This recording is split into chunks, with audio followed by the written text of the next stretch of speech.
The scent hit him first.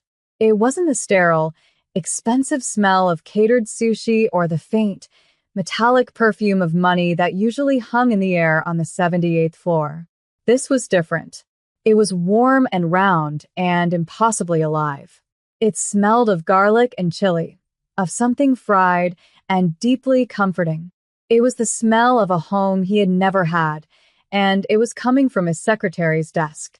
Kwon Jin-woo, a man whose name was a whisper of fear in the neon-drenched arteries of Seoul, stood in the doorway of his own office, his stillness a form of violence. The city glittered below him, a galaxy of captured stars, but his attention was snagged by that single, errant scent. It was an imperfection in his perfect, controlled world. His secretary, Lena, was 21. She was an art history student from America on a scholarship that had run dry, forcing her into this impossibly high-stakes temp job. She was quiet, efficient, and had a way of looking at him that was unnervingly direct, as if she were seeing the man and not the monster. He watched her now through the smoked glass wall of his office. She was bent over her desk, her shoulders slightly curled. A small, square, startlingly white plastic lunchbox sat open before her. Steam, fragrant with the spices of her meal, rose in a soft column, clouding the air around her lamp. She ate with a focus that was almost reverent, as if this small meal was the most important ritual of her day. He had seen the lunchbox before, a cheap, starkly functional object amidst the brushed chrome and black leather of his corporate facade. It was an anomaly, just like her. His men were terrified of him. His business partners deferred to him. His enemies disappeared. And this young woman, with her thrift store sweaters and her plastic lunchbox, sat outside his door every day, utterly unintimidated. He found it irritating and fascinating. The scent was stronger now, a direct challenge to the sterile authority of his domain. He stepped out of his office, his Italian leather shoes making no sound on the plush charcoal carpet. Mr. Park, his ever-present right hand, materialized from the shadows, his expression impassive. Jin-woo ignored him, his path set. He walked past her desk, a predator feigning disinterest, but his senses were entirely focused on that small white box. Frites d'instant noodles. He could see them now. Not just noodles, but something more. They were slick with a dark red sauce, flecked with green onions, and what looked like toasted sesame seeds.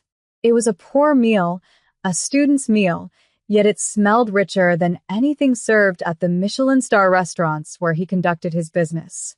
He paused at the window, pretending to survey his city, but he was watching her reflection in the glass. She ate, unaware of the scrutiny of the most dangerous mafia boss in the city, a man who could end a life with a single, quiet word. He was just a man staring at a window, and she was just a girl eating her dinner. But in that moment, the entire balance of power on the 78th floor felt fragile. Something was shifting, and it all started with the scent from a cheap, white plastic box. It's always the small things that get under your skin, isn't it? A smell, a quiet habit, the way someone holds a fork. It's in those details that the real story lives. We just saw a man who controls an empire, a true Korean Mafia boss, completely undone by the smell of fried noodles. What small detail about someone has ever completely changed your perception of them? Let me know in the comments. And if you're already hooked on Lena and Jin-woo's story, make sure you've subscribed and turned on notifications. You don't want to miss what he does next. The next day, the scent returned. Jin-woo had spent the morning in a series of brutal meetings, dismantling a rival's shipping operation with cold, precise language. He had made grown men sweat with a glance. He was in his element, a king in his castle of glass and steel. But at precisely 6:30, the smell drifted under his door again. Garlic. Chili. Warmth. It unraveled him. He found himself unable to focus on the complex logistics of his underworld empire. His thoughts kept snagging on the image of her, bent over that box. He invented a reason to leave his office. grabbing a file he didn't need. He walked toward her desk, his movements deliberate. Lena looked up, her eyes wide for a fraction of a second before her expression settled into its usual calm neutrality. The scent was a palpable presence between them. "Miss Collins," he said. His voice was low, gravelly from disuse. He rarely spoke to her directly, preferring to relay instructions through Mr. Park. "Mr. Kwan," she replied, her voice soft but clear. She didn't flinch. She didn't look away. He gestured vaguely toward the lunchbox with the file. The smell. It's strong. It was not a compliment. It was not a complaint. It was a statement of fact, delivered with the weight of a judgment. A lesser person would have stammered, apologized, promised to eat in the break room. Lena simply looked down at her noodles, then back at him. "It's gochujang," she said. "My grandmother's recipe. The secret is to fry it with the garlic until it almost burns." She offered this information freely, a small, perfect gift of knowledge he had not asked for. He was taken aback. He had expected fear, or at least deference. Instead, he got a cooking tip. He stared at her, this strange, unafraid woman. He, the fearsome mafia boss, was being disarmed by a grandmother's secret ingredient. He could see the noodles clearly now. They were tangled with thin strips of spam and kimchi, a meal born of necessity and ingenuity. A survivor's meal. He recognized it for what it was. It was the kind of food his own mother had made, back in a life he had surgically removed from his memory. He felt a sudden, sharp pang of something he couldn't name. It felt like loss. "I see," was all he managed to say. He turned and walked back to his office, the file forgotten in his hand. He shut the door, the click of the latch echoing in the silent suite. He sat behind his vast, empty desk and tried to return to his work, but the scent lingered in his mind, warm and complicated and full of things that didn't have names yet. The child arrived on a Tuesday. Her name was Minjun, and she was a miniature version of her father. Small, silent, and wrapped in an impenetrable stillness. She was 6 years old, but carried the gravity of an old soul. Mr. Park led her in by the hand, her tiny fingers lost in his large, scarred ones. She clutched a worn blue backpack to her chest like a shield and wore an expression of solemn neutrality that was unnervingly familiar. Jean Woo's daughter. The fact of her existence was a closely guarded secret, a vulnerability he could not afford. The nanny had quit without notice, and for a few hours, the 78th floor had to become a fortress for his most precious asset. He set her up in a corner of his office with a sketchbook and a box of crayons, expecting her to be a quiet, unobtrusive presence. But Minjun had other ideas. After 10 minutes of dutifully coloring inside the lines of a drawing of a house with no door, she slipped out of his office. Jean Woo watched her on his security monitor. She walked directly to Lena's desk. Lena, on the phone with a supplier, looked down and saw the small, serious face staring up at her. She put a hand over the receiver. "Hello there," she whispered, her voice softening in a way Jean Woo had never heard. Minjun said nothing. She simply pointed a small finger at the corner of Lena's desk, where a small, chipped ceramic pot held a stubbornly resilient succulent. Lena smiled, a real, unguarded smile that lit up her whole face. "You like my plant? He's a little lonely up here." She finished her call and turned her full attention to the child. "My name is Lena. What's yours?" Minjun remained silent, but she reached into her blue backpack and pulled out her sketchbook. She flipped to a fresh page, selected a brown crayon, and began to draw. Lena watched, fascinated. From his office, Jean Woo watched them both. He saw the way Lena leaned in, her posture open and inviting. He saw the way his daughter, who hadn't spoken more than 10 words in a month, was utterly captivated. She wasn't drawing a house or a flower. She was drawing a circle. Inside the circle, she drew another, smaller circle. Then, with great care, she drew jagged lines radiating from the center. A sun. A broken sun. When she was finished, She tore the page carefully from the book and pushed it across the desk toward Lena. Lena picked it up, her expression tender. "It's beautiful," she said softly. "Thank you, Minjun." The child's eyes widened. No one ever seemed to understand her drawings. But this woman, this stranger, had looked at her drawing and spoken her name. A tiny, almost imperceptible smile touched Minjun's lips before disappearing. She retreated back to her father's office, her mission accomplished. Lena was left holding the drawing of the broken sun, a strange warmth spreading through her chest. She glanced toward the smoked glass of Mr. Kwan's office, feeling his eyes on her, and for the first time, she thought she understood the profound, aching loneliness that surrounded the powerful Korean Mafia boss and his silent little girl. That night, he stayed late. The cleaning crews had come and gone. The building had settled into its nocturnal rhythm of hums and clicks, but Jin-woo remained. He told Mr. Park to go home, an order so unusual that the stoic man actually blinked. Alone on the 78th floor, Jin-woo felt the silence press in. It was a familiar companion. He walked out of his office and over to Lena's workstation. It was tidy, organized, but not sterile. The little succulent sat by her monitor. The drawing from Minjun was taped carefully to the side of the screen. And next to it, forgotten in her haste to leave, was the white plastic lunchbox. He stood over the desk for a long moment, his hands in his pockets. He was a man who moved mountains, who altered fates, who held the city's dark heart in his fist. And he was mesmerized by a piece of plastic. A compulsion, sharp and undeniable, seized him.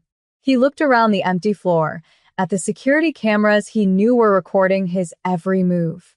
He didn't care. He reached out, his fingers closing around the cool, smooth plastic. He lifted the lid. The scent, now faint, rose to meet him. Inside, a few stray noodles clung to the bottom, stained red with the remnants of the sauce. A single, stubborn piece of green onion. It was nothing. It was everything. It was the evidence of a life lived outside his gilded cage. A life where a meal was not about power or presentation, but about nourishment, memory, and survival. He saw the care in it, the frugality, the invisible thread connecting her to a grandmother, to a home. He was the city's most powerful mafia boss, a man who could have anything he wanted, yet he was staring into an empty lunchbox with an ache so profound it felt like starvation. He didn't touch the food. He simply stood there, breathing in the ghost of her meal, and felt the foundations of his world begin to crack. He had not felt this vulnerable, this human in years, not since his wife. He shut the thought down, a steel door slamming in his mind. He carefully replaced the lid, wiped an invisible smudge from the top with his thumb, and placed the box back exactly where he had found it. He walked back to the vast windows of his office and looked down at the sprawling, indifferent city. He had conquered it, but he was beginning to realize that the most powerful force in his life wasn't the empire at his feet, but the quiet young woman who sat just outside his door, the one who carried her home inside a small white box. He had opened her lunchbox looking for the source of a smell, and had instead found a piece of his own forgotten heart. He was falling in love with her. The thought was absurd, Impossible. dangerous, and entirely, terrifyingly true. Minjun's drawings became a ritual. Every morning she came to the office with her father. She would make a silent pilgrimage to Lena's desk and leave a new piece of art. A drawing of Lena's succulent with a smiling face. A drawing of a steaming bowl of noodles. A drawing of a large, warm hand holding a very small one. They were a child's simple crayon renderings, yet they felt like dispatches from a world of pure emotion. Lena treasured each one, taping them in a neat row beside her monitor. They were transforming her sterile workspace into something personal, something warm. Jin-woo watched it all. He said nothing, but his observation of Lena became more constant, more intense. He started finding reasons for her to stay later. A report that needed triple checking. A file that had to be translated immediately. They were thin pretexts, and he knew she saw through them, but she never complained. She would simply nod, her expression calm, and stay. The late hours became their own strange ritual. The rest of the office would empty out, leaving the 78th floor suspended in a bubble of quiet intimacy. Sometimes Minjun would be there, asleep on the plush sofa in his office, her blue backpack tucked beneath her head. On those nights, the silence between Lena and Jinwoo felt different. It was no longer the tense, professional silence of a mafia boss and his secretary. It was softer, filled with the unspoken awareness of the sleeping child in the next room. One evening, as Lena was packing up to leave, he walked out of his office. He didn't speak, just stood in the doorway watching her. The classic doorway moment. A man on a threshold. "You're good with her," he said finally. The words hung in the air, simple and heavy. Lena paused, her hand hovering over her bag. "She's a good kid. She just needs someone to see what she's saying." She gestured to the drawings. "She's not as quiet as you think." Jinwoo's gaze followed hers to the colorful display of crayon art. He saw the smiling plant, the steaming noodles, the two hands. He saw the story his daughter was telling, a story he had been unable to read. A flicker of something, gratitude, pain, something else entirely, crossed his face before being locked down. Her mother, she was the one who understood her drawings. It was the first time he had ever mentioned his wife. The admission was a crack in the ice, a glimpse into the vast reservoir of his grief. Lena felt the shift. The air grew thick with everything he wasn't saying. She wanted to ask, to offer a word of comfort, but she knew it wasn't her place. So she just nodded, a small, quiet acknowledgement of his pain. "Good night, Mr. Kwan," she said softly, and left him standing in the doorway, a ghost in his own kingdom, surrounded by the bright, hopeful colors of his daughter's unspoken love. The call from Chloe came late one night while Lena was walking home, the city lights of Seoul a dizzying blur around her. Chloe's voice, crackling with static and concern from 6,000 miles away, was a lifeline to her old reality. "A temp job? Lena, you said it was a corporate gig. You didn't say it was for the actual, literal Yakuza, or whatever the Korean version is." "It's not like that," Lena said, pulling her coat tighter. The autumn air was sharp. "He's just my boss." "Your boss?" "Honey, I Googled him. The first result is a picture of him at a funeral, and everyone in the photo looks like they could kill you with a chopstick. The second result is a list of his rivals who have mysteriously retired to the bottom of the Han River. You're working for a Korean Mafia boss." Chloe's panic was a familiar, comforting rhythm. "His name is Kwon Jinwoo, not the Mafia boss," Lena corrected a little too quickly. "And he's been fine. He's professional." "Professional?" "Lena, professional is when your boss asks you to collate reports, not when he has a guy named Mr. Park who looks like he could punch through a wall and doesn't seem to blink. I saw him in the background of one of your video calls. Mr. Park is perfectly polite," Lena mumbled, knowing how absurd it sounded. The truth was far more complicated than Chloe could ever understand. It wasn't just a job anymore. It was about Minjun and her crayon sons. It was about the profound, silent grief of a man who looked at the world as if he were already a ghost. It was about the strange, magnetic pull of this dangerous, broken family. "I can't just leave, Chloe. There's the little girl." "Oh no," Chloe's voice dropped. "There's a kid? They've got you." That's the emotional blackmail part of the mafia recruitment package. First, they give you the job, then they show you the sad, beautiful, motherless child. Classic, Lena let out a laugh. It was a real, full-throated laugh that startled a few passersby. It felt good to laugh, to release some of the tension that had been coiling in her gut for weeks. "It's not like that," she insisted, but her voice lacked conviction. "Just be careful, Lee. Seriously. Men like that, they don't have colleagues. They have assets. Or targets. Make sure you know which one you are." The line went dead, leaving Lena in the bustling Seoul night, the warmth of her friend's concern a stark contrast to the cold reality of her situation. Chloe was right, of course. It was dangerous. It was insane. But as she pictured Minjun's serious little face and the flicker of humanity she sometimes saw in Mr. Kwan's guarded eyes, she knew she wasn't going anywhere. What a phone call. It's the voice of reason breaking through the romantic haze, reminding us of the very real danger Lena is in. It's easy to get lost in the slow-burn tension and the sweet moments with Minjun, but Chloe's words bring it all crashing back. Are you on Chloe's side, worried for Lena's safety? Or do you believe that the connection she's forming with Jinwoo and his daughter is worth the risk? This is the heart of the story, that razor's edge between danger and love. Tell me whose side you're on and why. The stakes are about to get so much higher. The threat, when it arrived, did so with a smile. His name was Mr. Choi, and he was Jinwoo's chief rival, a man known for his pleasant demeanor and his brutal efficiency. He arrived unannounced, strolling onto the 78th floor as if he owned it, flanked by two men who were the mirror images of Mr. Park. Jinwoo met him in the reception area, his body language a steady and controlled calm, but Lena could feel the temperature in the room drop by 20 degrees. The air crackled with a silent, lethal energy. Mr. Park stood just behind Jinwoo's shoulder, his hands clasped behind his back, but his posture was that of a coiled snake. Jinwoo, Mr. Choi said, his voice smooth as silk. I was in the neighborhood.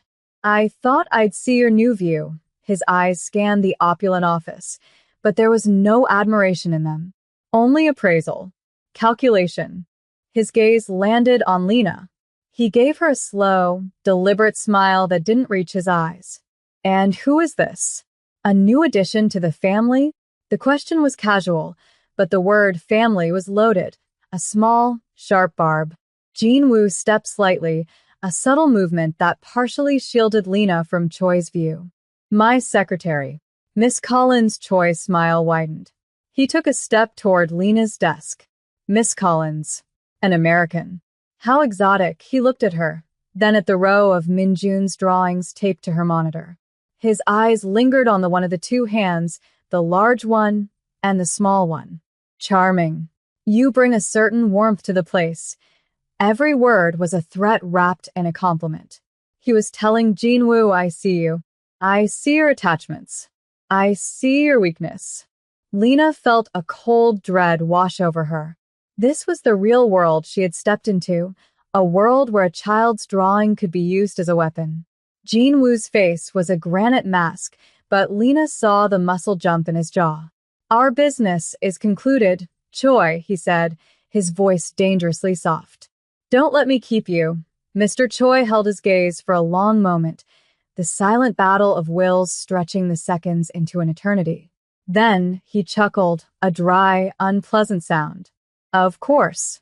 Always a pleasure. He gave Lena one last, lingering look before turning and walking away, his men falling into step behind him. The moment he was gone, the tension in the room remained, a toxic residue. Jinwoo stood frozen for a moment, his back to Lena. He was looking out the window, but he wasn't seeing the city. He was seeing a threat assessment, a new variable in a deadly equation. Her. He turned slowly, and his eyes met hers. In his gaze, she saw a terrifying clarity. He wasn't just her boss. He was her protector. And Mr. Choi had just made her his target. That night, a storm broke over the city. Rain lashed against the floor-to-ceiling windows, turning the glittering skyline into a watercolor painting of bleeding light.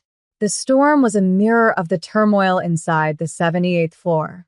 Minjun, who had stayed late with her father, woke from a nap on his office sofa with a terrified scream. Lena, who had been finishing a last-minute report, was the first to reach her.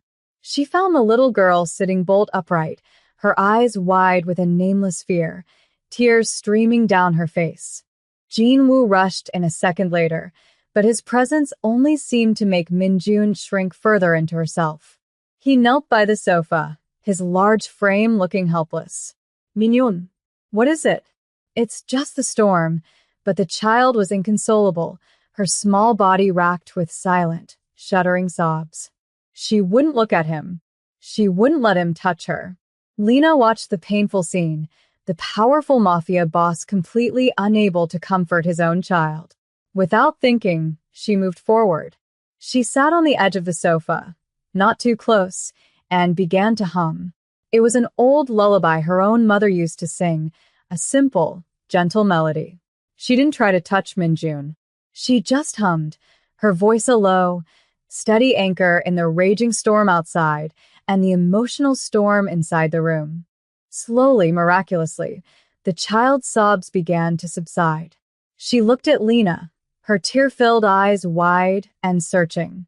She crawled, inch by inch, across the sofa and laid her head in Lena's lap. Lena's humming never faltered. She gently stroked the child's hair, her fingers tracing soothing patterns. Jin-woo remained kneeling on the floor, watching them. The sight of his daughter, so calm and trusting in this near stranger's arms, broke something in him.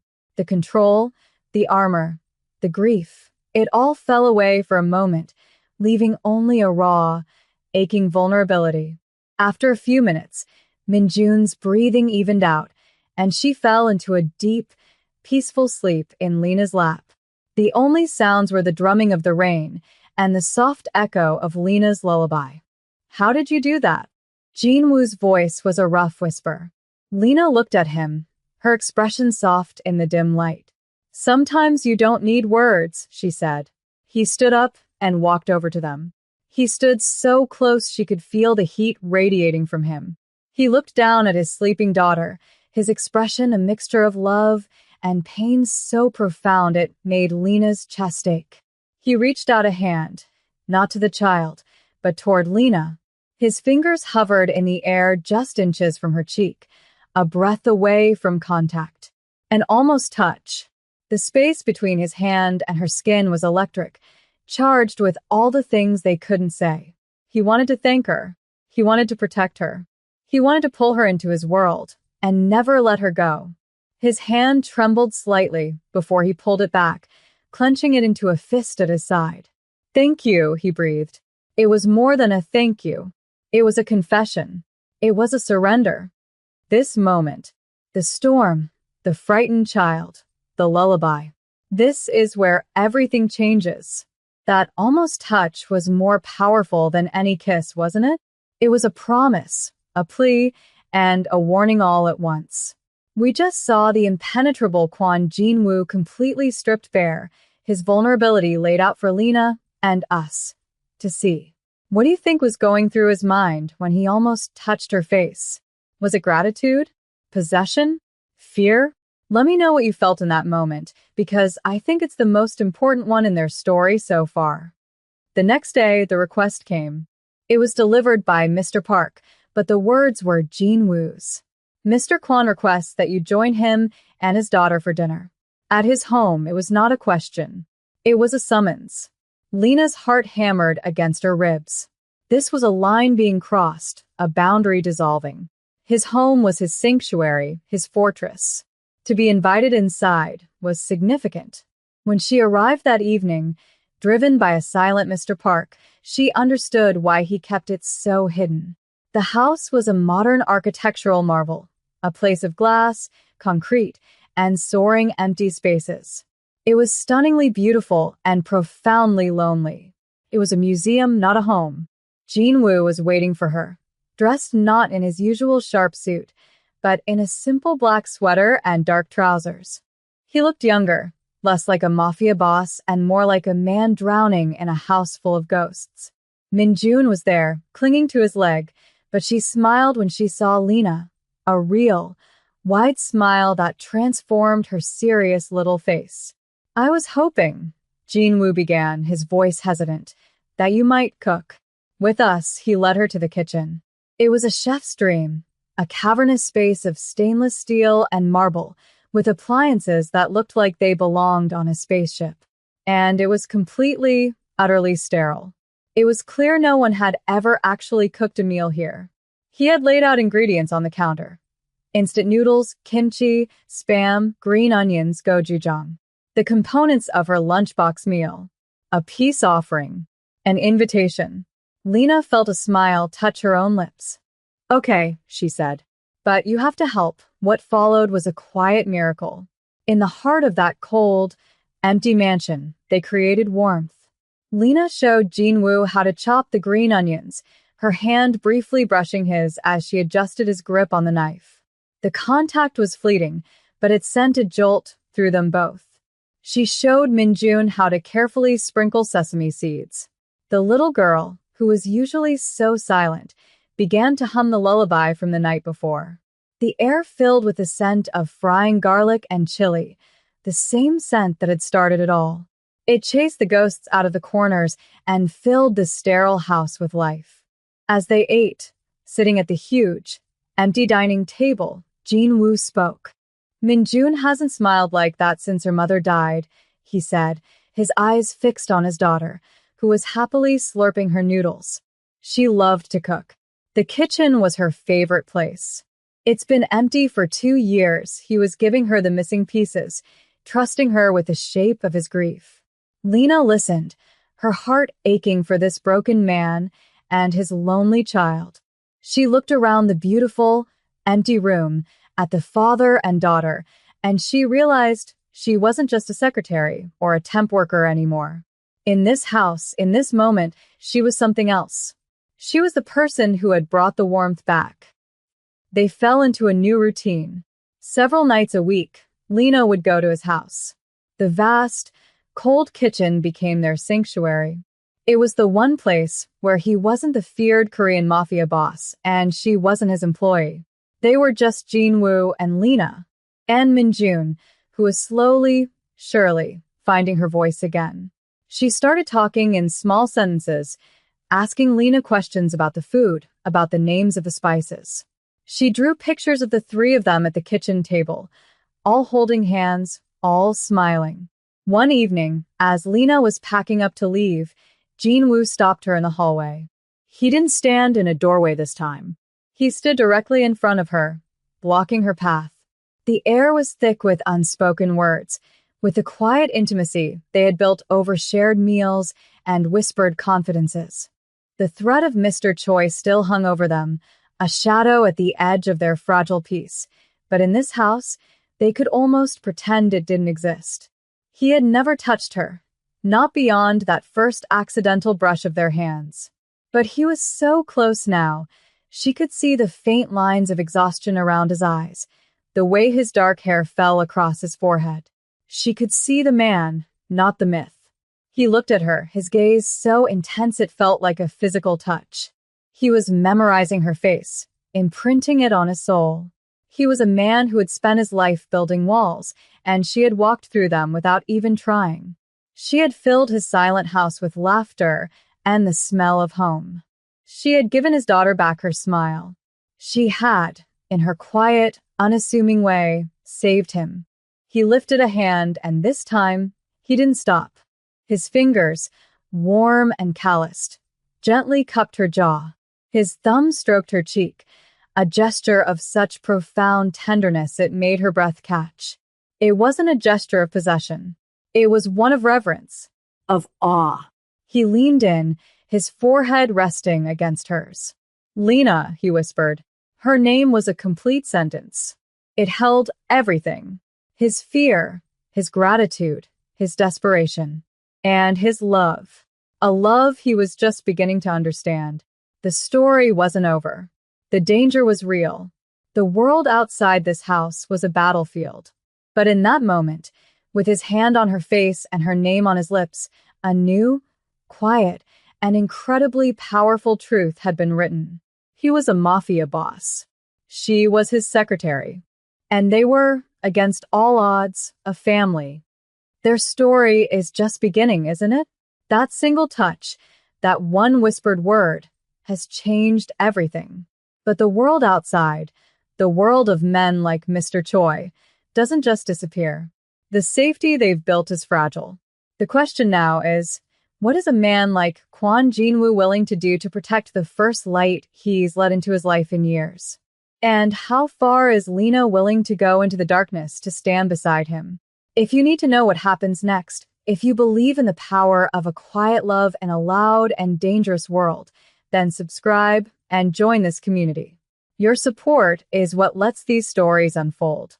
Let me know in the comments what you think Jin Woo's next move should be, because his enemies are watching and they've already seen what he cares about most.